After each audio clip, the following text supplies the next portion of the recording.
Dans le cadre du renforcement de la bonne gouvernance et de la lutte contre la corruption, 19 responsables et prestataires sont attendus au contrôle supérieur de l'État, au plus tard le 17 mars 2026.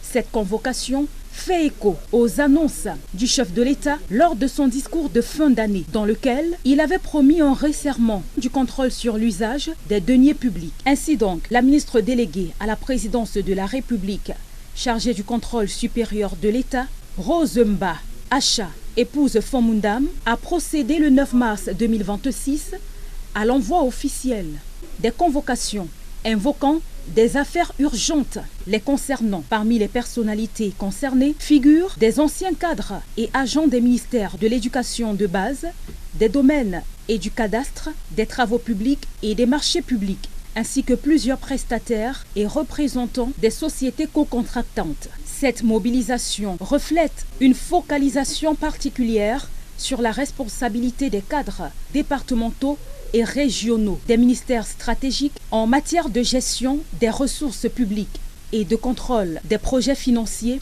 par l'État. Créé en 2005 et réorganisé en 2013, le CONSUPE assure l'audit externe et veille à la bonne gestion des fonds publics. Ces constatations sont susceptibles de déboucher sur des sanctions administratives via le Conseil de discipline budgétaire et financière.